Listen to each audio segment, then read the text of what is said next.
A number of authors insist on the importance of timing in conflict management. These authors argue that in order to resolve a conflict or divergence between parties in a constructive manner, notably through discussion, it is advisable to wait until the conflict or divergence has reached maturity, or until the conflict is ripe for discussion. According to Zartmann's model, the conflict will be considered ripe when two conditions are met. First, the parties must perceive that they are at an impasse, and this impasse is mutually damaging. And secondly, they must be convinced that a way out exists. What is a mutually damaging impasse?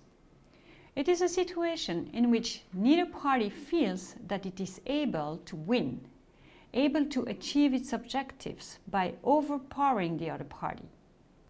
And yet, the continuation of the conflict produces damages that are significant to all parties at the same time and that are thus mutually damaging. In other words, it is a situation of impasse where no one can win and where all are losing enough to consider other solutions than the pure and simple pursuit of the conflict. As for seeing a way out, what is important is not that the parties have already identified a potential solution, but that they feel that a negotiated solution with the other party is possible. This means that a minimum of trust must exist between the parties.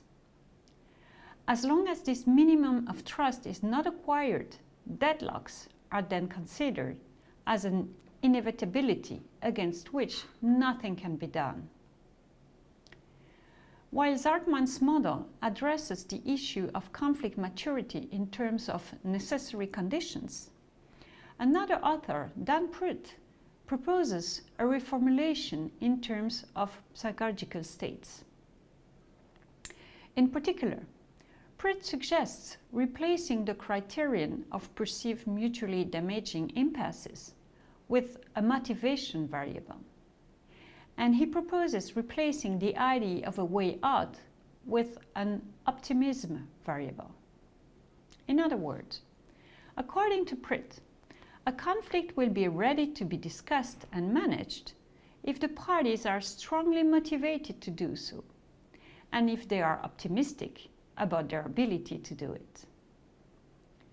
Motivation to exit the conflict may arise, as Zartmann proposed, from the mutually damaging impasse situation. But it may also be created in other ways.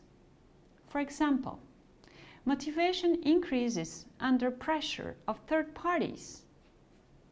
Motivation can also arise from structural changes in the system, or from the emergence of new common goals, such as when conflicting parties discover a new common enemy. Optimism, like motivation, can be influenced by different types of variables. According to Stimek and Poitras, two prominent conflict management researchers, optimism increases with the presence of respected and powerful third parties. Because, for example, it increases our belief that the opponent will be forced to abide by agreements. Optimism also increases with structural changes, such as when the parties' positions become closer. Last but not least, our motivation increases with our perception of the other party's motivation. If he or she publicly states his or her motivation to resolve the conflict, we will be more confident in the chances that the discussion will succeed.